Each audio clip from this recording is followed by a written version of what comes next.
Claude Ivan Goellner, graduado em agronomia pela Universidade de Passo Fundo em 1980, especialização em toxicologia pela PUC-RS, especialização em toxicologia de produtos fitossanitários pela Universidade de Viçosa, mestre em fitossanidade pela Universidade Federal do Rio Grande do Sul em 87, doutorado em toxicologia pela Universidade de León, na Espanha. Foi professor titular do curso de Agronomia e Engenharia Ambiental da Universidade de Passo Fundo, nas disciplinas de Toxicologia e Ecotoxicologia, Toxicologia e Saúde Pública, Toxicologia Ambiental, tendo sido responsável pelo projeto de criação do curso de Engenharia Ambiental da Universidade de Passo Fundo. Foi professor de Toxicologia nos cursos de Farmácia da Unicruz e Medicina Veterinária da UPF, consultor na área de Toxicologia de várias empresas, Senar. Já ministrou centenas de palestras e treinamentos na área no Brasil e no exterior. Sua palestra de hoje será Efeitos à Saúde e Comportamento Ambiental.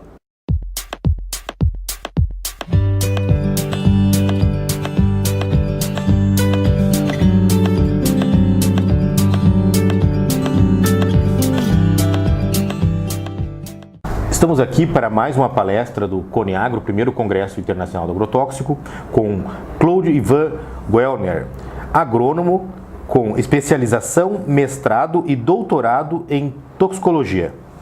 Muito obrigado, Claude, por estar presente conosco em mais essa palestra e seja muito bem-vindo.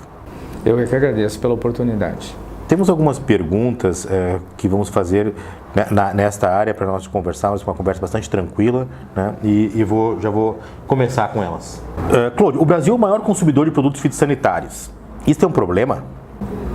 Realmente, se nós observarmos em termos de volume físico, comparativamente a outras regiões agrícolas do nosso mundo, atualmente o Brasil é o maior consumidor. Ele consome cerca de 20% do volume total de produtos fitossanitários, sendo que para os próximos 30, 40 anos os estudos de cenários mostram todos uma tendência de aumento no consumo de produtos fitossanitários em todas as regiões agrícolas do mundo e no Brasil também, onde projeta-se uma taxa anual de 4%. Se é problema ou não, a gente tem que analisar uma série de fatores. O fato de ser hoje o maior consumidor em si não representa um problema. O que nós temos que ver é porque o Brasil utiliza esse volume de produtos fitossanitários e compararmos isso com outras realidades agrícolas pelo mundo.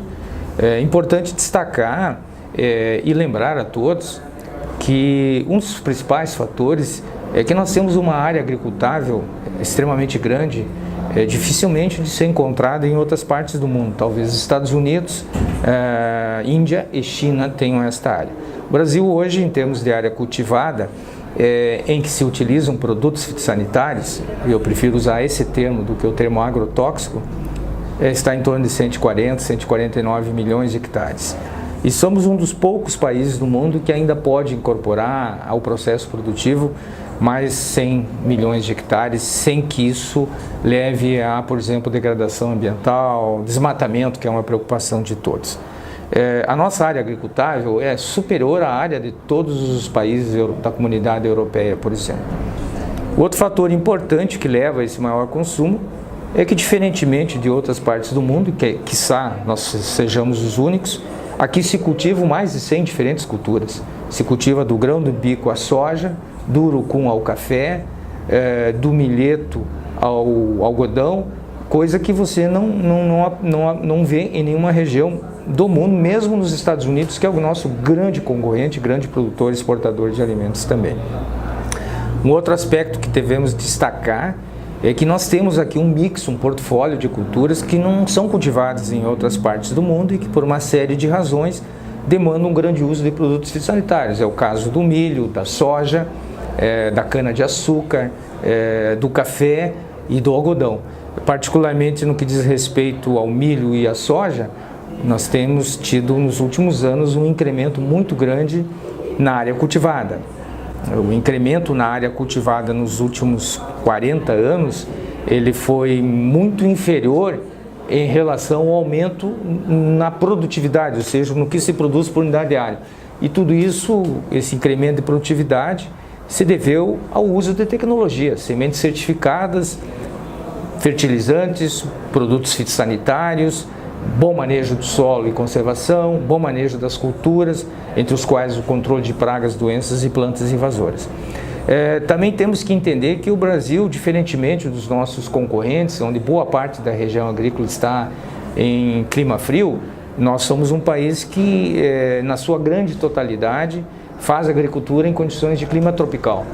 E por esta razão, face às condições de temperatura, umidade, precipitação, solo, enfim, condições climáticas e de solo, nós temos aqui uma diversidade biológica muito grande e isso representa uma frequência de ataques de pragas e de patógenos causadores de doenças muito maior que em outras regiões do mundo, né? Além do que, por esse ataque mais frequente, exige do nosso produtor que as intervenções sejam também mais frequentes e mais intensas, né? Também temos que destacar um outro fator muito importante, que é o plantio direto. Hoje, com certeza, devemos ter, os últimos dados que eu me lembro, oficiais, em torno de 35, mas deve passar disso, 40 milhões de hectares em plantio direto. Por exemplo, na comunidade europeia isso não chega a 3 milhões de hectares. O plantio direto, por que essa relação com o uso dos produtos fitossanitários? Nós temos que lembrar que 2 produtos são a base do plantio direto, uma tecnologia que proporcionou grandes ganhos ambientais e econômicos ao país, né? Ganhos ambientais em termos de redução da erosão, da contaminação dos nossos recursos hídricos com solo, fertilizantes e os próprios produtos fitossanitários. E trouxe uma redução de custo significativa para o produtor. 2 produtos, o glifosato e o 2,4-D, são os produtos mais utilizados no Brasil. O glifosato hoje representa 25% do mercado total de produtos fitossanitários no Brasil. E esses produtos são a base do plantio direto, né? Também temos que entender que periodicamente nós temos situações de novas ocorrências de pragas e doenças. Vejam o caso da soja nos últimos anos. Alguns anos atrás não se falava em controle de doenças em soja. Inclusive em tratamento de semente. Hoje é uma realidade. A ferrugem asiática entrou no país, virou uma epidemia, e só em ferrugem asiática hoje tu tem um volume muito grande de aplicações de fungicida. O caso do milho também, antigamente não se faziam aplicações foliares para controle de doenças em milho. Hoje se faz, e não é uma nem outra, são várias. De tal maneira hoje que só na soja e milho, por exemplo, o uso de fungicidas representa quase 45% do total de uso de fungicidas nas culturas no Brasil. Então vejo vocês que são vários os fatores que fazem com que o produtor brasileiro tenha que usar o produto fitossanitário. Ele não usa porque quer, ele usa porque é uma necessidade. Isso tem custo de produção. Nem paga por isso, nem né? paga e paga caro. Em média, dependendo da cultura, isso é variável, mas a contribuição da aplicação do produto fitossanitário pode chegar entre 10% a 20% do custo total. Isso entra numa outra pergunta. Quanto efetivamente o produtor brasileiro usa de produtos fitossanitários hoje? Esse é o ponto principal. Você vê na mídia às vezes se falando, por exemplo, algumas inverdades, que eu gostaria de mostrar isso aí. Por exemplo, é comum você ver que são 8 litros, são 5 litros, são 9 litros de agrotóxico por habitante ano.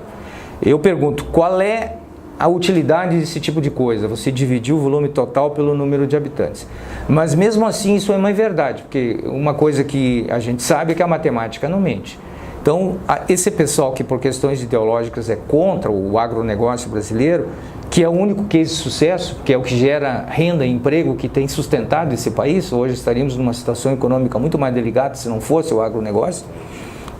Então, nós temos que tratar o agronegócio com muita seriedade.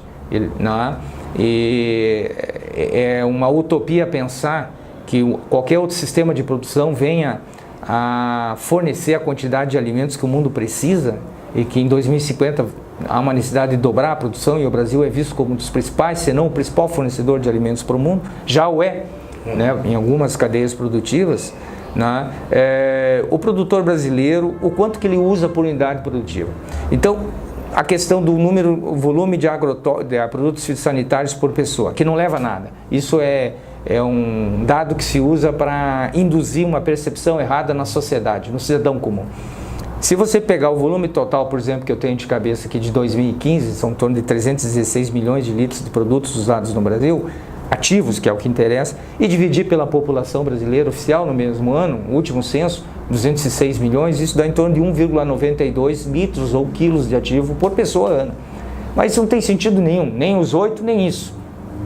Agora voltamos à questão da tua pergunta. Eu tenho estudos, já tenho cálculos a partir de estatísticas oficiais que são também confirmados por dados da FAO.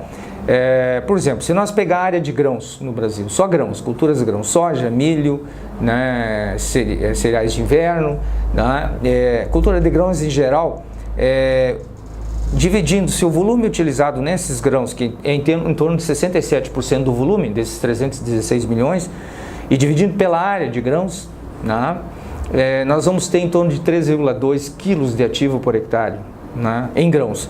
Se nós pegarmos a área toda cultivada, em que se usa produtos fitossanitários, aí incluindo hortaliças, frutíferas, outras culturas, florestas cultivadas, né, e pastagens onde se usam produtos como a 2,4-D, nós vamos chegar a um dado em torno de pelos meus estudos que são apresentados nas palestras e nas publicações, em torno de 2,38 quilos de ativo por hectare.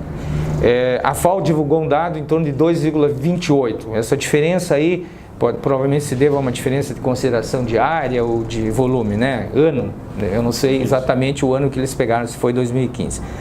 Se nós compararmos isso, por exemplo, com o Japão, o que é o Japão em termos de produção agrícola? Nada. Produz arroz, algumas frutas e hortaliças, 17 quilos de ativo por hectare.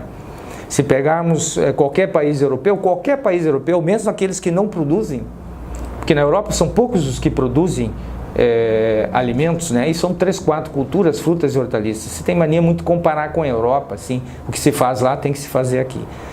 Qualquer país europeu consome no mínimo o dobro disso. Por exemplo, me lembro da França, em torno de 7 quilos de ativo por hectare. Então, eu posso dizer tranquilamente, não na base de opinião, ou que eu não sou de dar opinião, eu trabalho com base em dados e pesquisas, como professor oriundo da vida acadêmica e da pesquisa. O brasileiro, com certeza, hoje se não provavelmente um dos que menos usa produto fitossanitário por unidade produtiva.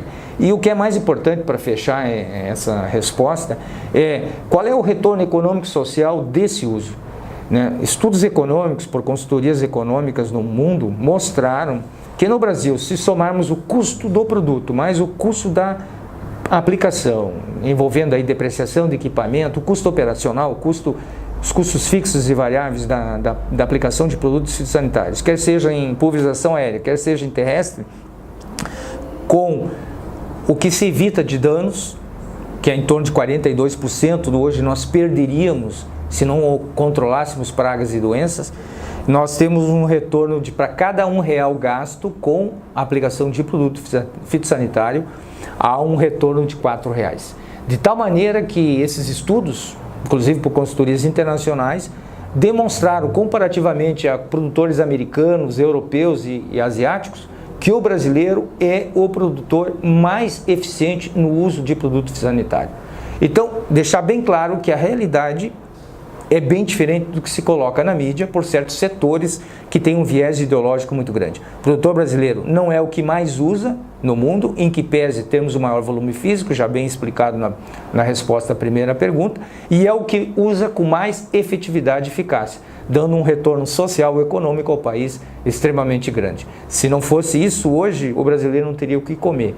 Poucos da população teriam poder aquisitivo, por exemplo, para comprar produto orgânico, que custam 8 a 10 vezes maior que qualquer outro produto e que não são mais seguros e nem nutricionalmente melhores que os produtos convencionais, como as pesquisas no mundo todo já têm demonstrado. Clodo, quais são as culturas que mais utilizam produtos fitossanitários hoje? Na minha primeira resposta eu já pontuei algumas, né? Soja, milho, cana-de-açúcar, algodão, café e citros. Essas culturas utilizam cerca de 80% do volume total desses 316 milhões de litros que foram consumidos, por exemplo, em 2016. Né? E são culturas de exportação. Exatamente. Culturas de exportação. O Brasil, por exemplo, é o maior produtor e exportador de suco de laranja e de café, e que nós não temos, se você trabalha com a parte de exportação, né, compra e venda de soja, em todo esse período aí de anos, nós não temos um único caso de contrato sendo rompido a nível internacional por questões de contaminação, por exemplo, de produtos fitossanitários, o que é mais uma prova de que o produtor tem aplicado corretamente, em que pese haverem alguns pequenos problemas, isso a gente sabe, mas no modo geral o nosso produtor aplica de forma correta e adequada os produtos que usa. Inclusive, para ajudar nessa conta, nesse cálculo, né, o consumo de suco de laranja do mundo, 6 em cada 10 copos consumidos provém do Brasil. No entanto, o produto fitossanitário utilizado, todo ele entra na conta da produção brasileira. Mas o Brasil produz para o mundo, né, o suco de laranja, como bem disseste. Exatamente. Um outro questionamento que é o que o pessoal tem perguntado bastante. Atualmente, né, o uso desses produtos, eles são seguros? Os produtos fitossanitários, eles tiveram ao longo dos anos, por uma questão de uma série de exigências legais e pelo fato de que os produtos lá, os primeiros utilizados, no caso os clorados, na década de 20 do século passado, logo após a Primeira Guerra Mundial, muito utilizados na agricultura, em campanhas de controle de vetores em saúde pública, e a primeira geração, logo após a Segunda Guerra Mundial, no caso dos fosforados e carbamatos, né, eles, principalmente os organoclorados, DDT, BHC, Aldrin, Endrin, né, e que possibilitaram a expansão da soja no Brasil, né. Não se tinha como controlar, por exemplo, saúva sem um formicida organoclorado, era o que se tinha. Eles apresentaram alguns problemas ambientais, como é conhecido, e ao longo do tempo, a partir da própria evolução da ciência, do conhecimento científico, porque a toxicologia e a toxicologia ambiental, que estuda o comportamento desses produtos no ambiente, é uma ciência relativamente nova. A toxicologia é uma ciência antiga, né? Ela vem lá da Idade Antiga, né? Da antiga Grécia e assim por diante. Mas no que diz respeito aos produtos sanitários. Então, obviamente, ao longo do tempo, houve uma evolução muito grande nos processos de avaliação toxicológica dos produtos fitossanitários, no que diz respeito à segurança ao homem, e também na avaliação ambiental, no que diz respeito à segurança e aos riscos ambientais. De tal maneira que hoje os nossos produtos fitossanitários, por exemplo, eles têm um custo muito alto. Hoje, para você desenvolver uma molécula, ou seja, desenvolvimento de molécula, no mundo existem 9 empresas que têm capacidade financeira e técnica para fazer isso. E fica cada vez mais difícil você conseguir uma nova molécula que atenda a todos os requisitos necessários, né? Então hoje o custo aproximado está em torno de 200 a 250 milhões de dólares no momento de uma molécula. Isso aí 60% é estudo em toxicologia e meio ambiente, né? Então as informações toxicológicas que são geradas através dos estudos, das pesquisas e de meio ambiente, que não são feitas pelas empresas, elas são feitas por laboratórios e centros de pesquisa credenciados por organizações internacionais ligadas à FAO, OMS, a instituições de meio ambiente, como a Agência de Proteção Ambiental Americana. Isso é bom deixar claro, que se diz muito, são as empresas que dizem que os produtos seguros, claro, eles não vão dizer se o produto tem problema, é óbvio, elas não fazem, elas pagam, esses trabalhos são independentes. Gera-se um volume, milhares de páginas de informação. Os produtos fitossanitários, eles são tão ou mais estudados quanto a segurança ao homem do que os medicamentos que nós usamos. Então houve, em função desse estudo e dessas exigências cada vez maiores, e o Brasil é um dos países que tem uma das legislações mais rigorosas do mundo, nós fomos gradativamente colocando no mercado produtos cada vez mais seguros ao ambiente e ao homem. Por exemplo, no caso do Brasil, uma outra ideia errada que se tem, e eu gosto de deixar bem claro para quem nos acompanha nesse congresso internacional, a ideia de que aqui o produtor só usa produtos que não servem para os outros, que são perigosos, proibidos. Não é verdade. Os nossos produtos são os mesmos que são usados lá, e inclusive o nosso portfólio de produtos aqui no Brasil, do ponto de vista de segurança e meio ambiente, é muito melhor que, por exemplo, que usa o nosso grande concorrente, Estados Unidos. Então, os nossos produtos são cada vez mais seguros. Para um dado de toxicidade, por exemplo, ao homem. Nos últimos 20 anos, os nossos produtos hoje que estão no mercado, que o produtor está usando, em média, houve uma redução significativa na toxicidade, 180 vezes menos tóxico hoje do que eram há 20, 30 anos atrás. E também nas doses. Na década de 70, 80 se usava em média 1.500 a 2.000 gramas de ativo por hectare. Hoje se usa de 4 a 100, 150 gramas de ativo por hectare. Obviamente, para nós toxicologistas, que não nos preocupamos em saber se é veneno ou não é, tudo é veneno, depende da dose, é a dose que faz o veneno. Obviamente, na medida em que houve uma redução no uso da dose agronômica, também houve uma redução significativa por conta desta redução de dose no risco ao homem e ao meio ambiente. Então, taxativamente eu afirmo, nossos produtos são muito seguros. Sim. Obviamente que segurança 100 não existe, assim como não existe risco zero. Se usados adequadamente, como a grande maioria dos produtores faz, eles são produtos que não vão representar nenhum risco significativo, nem à população que consome os alimentos, nem aos aplicadores e muito menos ao ambiente. Como é feita a avaliação de segurança dos produtos fitossanitários hoje? Bem, no que diz respeito à avaliação de segurança dos produtos fitossanitários, então, complementando o que eu falei anteriormente, né, do que diz respeito a esses ensaios não serem feitos pelas empresas, mas por laboratórios credenciados, nós temos dois componentes de avaliação de risco, né? O risco à saúde pública e ocupacional, que são os ensaios toxicológicos. Todo tipo de resposta tóxica que uma substância pode apresentar ao homem faz parte dessa avaliação. Antes de uma molécula entrar no mercado, se faz a avaliação quanto ao potencial de letalidade, ou seja, capaz de causar morte, aquela famosa toxicidade crônica, se o produto tem potencial para causar mutação, ou alguma alteração no desenvolvimento embrionário e fetal, a parte neurológica comportamental, efeito nos vários órgãos do nosso organismo, a questão do câncer, potencial para causar câncer e assim por diante. São ensaios extremamente complexos, caros, né, e que são vistoriados e auditados por organismos internacionais para serem validados.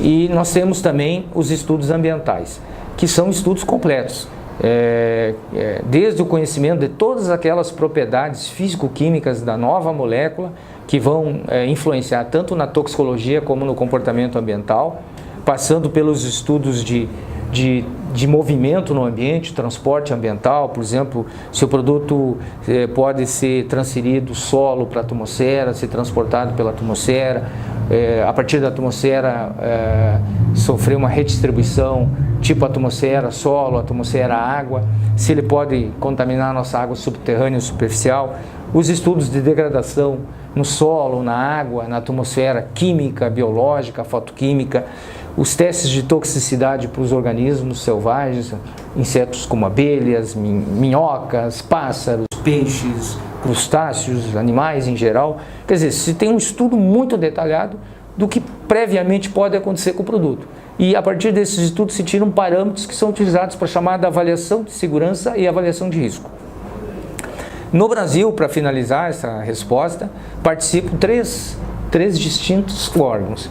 A avaliação toxicológica, o que diz respeito à saúde pública, cabe à Anvisa, órgão vinculado ao Ministério da Saúde. A parte ambiental cabe ao IBAMA, vinculado ao Ministério do Meio Ambiente. E todos os estudos agronômicos de eficiência, efetividade, formulações, enfim, cabe ao Ministério da Agricultura. A Anvisa emite um parecer no que diz respeito à segurança ao homem e saúde pública, o IBAMA à questão ambiental, a Anvisa faz a classificação toxicológica, o IBAMA faz aquela classificação chamada de periculosidade ambiental.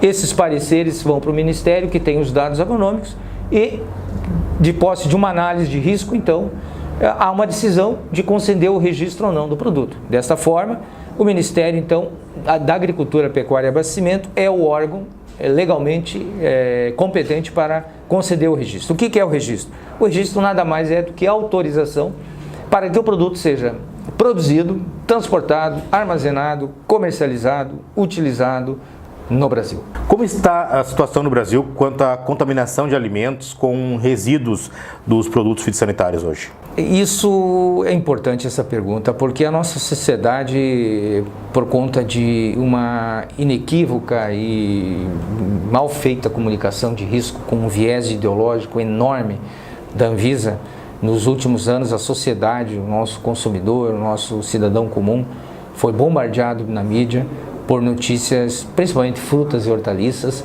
né, de que tomate estaria com 80%, mamão 90%, pimentão 60%, né, quer dizer, aqueles índices de contaminação que eles colocavam, que não é verdade.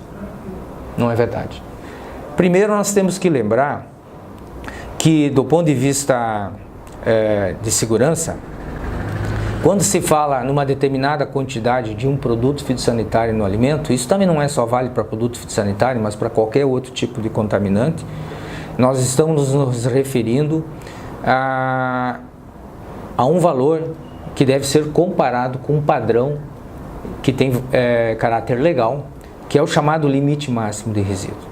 Esse limite máximo de resíduo, ele é obtido em ensaios de determinação de curvas de degradação do produto, nas condições em que ele é usado dentro das boas práticas agrícolas para as diferentes culturas onde ele é utilizado, na qual se obtém o valor máximo de resíduo que pode estar presente num alimento decorrente da boa aplicação, e que isso nada mais é do que um parâmetro agronômico na qual, uma vez você encontrando uma determinada amostra de alimento sendo analisada num laboratório competente para tal finalidade, que você tenha, por exemplo, na soja, um resíduo, um fungicida, que a gente costuma dizer está acima do limite máximo de resíduo, isso significa tão somente que aquela quantidade de produto encontrado naquela soja se deveu a uma má prática agrícola. O produtor errou ou na dose, ou no momento da aplicação, ou não observou o intervalo de segurança. Não implica e não deve ser usado no ponto de vista de risco à saúde do consumidor daquele produto ou do produto derivado dessa soja. Para isso existe um outro procedimento, né? Então o primeiro erro foi isso, na divulgação de um percentual de amostras que apresentavam resíduo. Está gostando dessa palestra com o Dr. Cláudio? Como ela ficou muito extensa, dividimos ela em duas. Ela continua amanhã, no mesmo horário.